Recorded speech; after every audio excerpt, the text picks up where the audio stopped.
Good morning students. आज हम लोग पढ़ेंगे स्काइफा या साइकन। यह फाइलम पोरीफेरा का एनिमल्स है।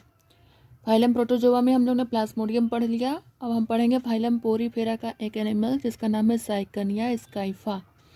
पहले इसका सिस्टमेटिक पोजीशन देखते हैं, जिसमें है फाइलम इसका पोरीफेरा। फाइलम पोरीफेरा में हम लोग जानते हैं कि पोर बियरिंग एनिमल्स को रखा जाता है, जिसके पूरी बॉडी पर छोटे छोटे पोर्स प्रेजेंट होते हैं।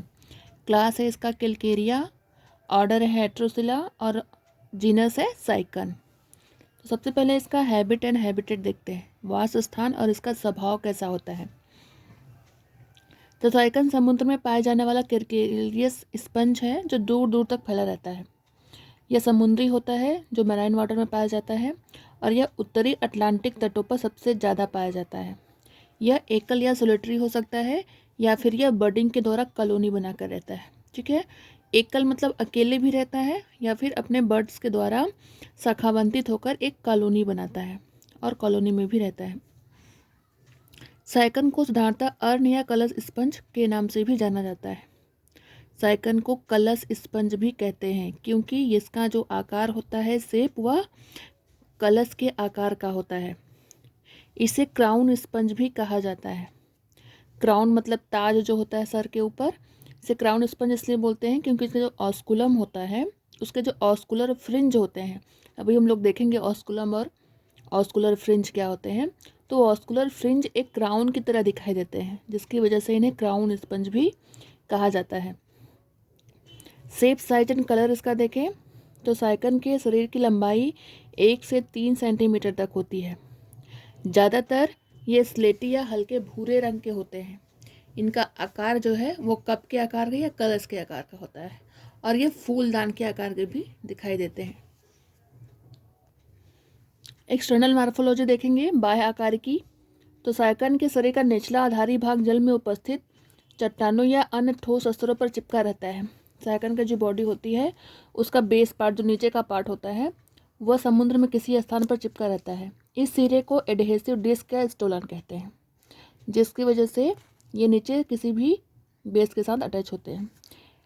इस सिरे के छोटे छोटे नली के आकार के उभार पाए जाते हैं, जिसे बर्ड्स कहते हैं। जो इनका बेस पार्ट होता है वहाँ पर छोटे छोटे उभार पाए जाते हैं, जिसे बर्ड्स कहते हैं। जब इसके बाह्य आकार में निम्नलिखित संरचनाएं पाई जाती हैं। समझ में आया? साइकन का जो बॉडी होती है वो नीचे किसी भी चट्टान से अटैच होती है, जिसे एडहेसिव और जिस पार्ट के द्वारा ये अटैच होता है, ज्वाइंट होता है, चिपका रहता है, उसे एडहेसिव या स्टोलन कहते हैं।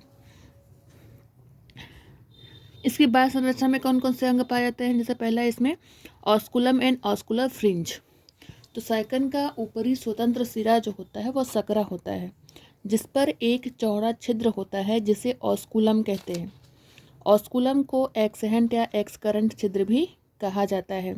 ऑस्कुलम अपने चारों ओर असंख्य लंबी सीधी तथा कैलकेरियस कंटिकाओं की बनी झालर से घिरा रहता है, जिसे ऑस्कुलर फ्रिंज कहते हैं। साइकन की जो बॉडी होती है उसके ऊपर एक बड़ा छिद्र प्रेजेंट होता है, जिसके ऑस्कुलम कहते हैं, और ऑस्कुलम चारों तरफ से एक झालर के द्वारा घिरा रहता है, जिसे ऑस्कुलर फ्रिंज कहते हैं। नेक्स्ट है ऑस्टिया और डर्मल पोर्स। साइकन के शरीर की सतह पर असंख्य नियमित रूप से व्यवस्थित बहुभुजी उभार होते हैं, जो एक दूसरे से गहरी खांचों द्वारा अलग रहते हैं। साइकन की जो बॉडी होती है उसके पूरी बॉडी पर एक पॉलीगोनल प्रोसेस उभार पाए जाते हैं, जो एक दूसरे से एक खांच के द्वारा अलग रहते हैं। इन खांचों पर छोटे छोटे छिद्र पाए जाते हैं, जिसे ऑस्टिया या डर्मल पोर्स कहते हैं। ये छिद्र नाल तंत्रों द्वारा पैरागैस्ट्रिक कैविटी में ओपन होते हैं। यहाँ पे हम साइकन का डायग्राम देखेंगे, जिसमें जो साइकन का जो डायग्राम होता है इस तरह से होता है। साइकन की पूरी बॉडी पर देख रहे हैं छोटे छोटे डर्मल पोर्स या ऑस्टिया पाए जाते हैं। इसके ऊपर ऑस्कुलम प्रेजेंट होता है, जो बड़ा छिद्र होता है, और ऑस्कुलम जो होते हैं वो चारों तरफ से एक ऑस्कुलर फ्रिंज के द्वारा घिरे रहते हैं, जिसे ऑस्कुलर या झालर की तरह रचना दिखाई देती है। ये झालर या ऑस्कुलर फ्रिंज क्या करते हैं कि जो इस पोर्स में कोई भी पार्टिकल्स को अंदर इंटर करने से रोकते हैं। ऑस्टिया जो होते हैं, इसमें ऑस्टिया के थ्रू वाटर इनके अंदर इंटर करता है और ऑस्कुलम के थ्रू वाटर बाहर रिमूव होता है। ये बेस पार्ट होता है इनका, ये बेस पार्ट्स के थ्रू ही किसी भी आधार से जॉइंट होते हैं समुद्र में। ये छोटे छोटे पार्ट्स होते हैं जिसे बड्स कहते हैं।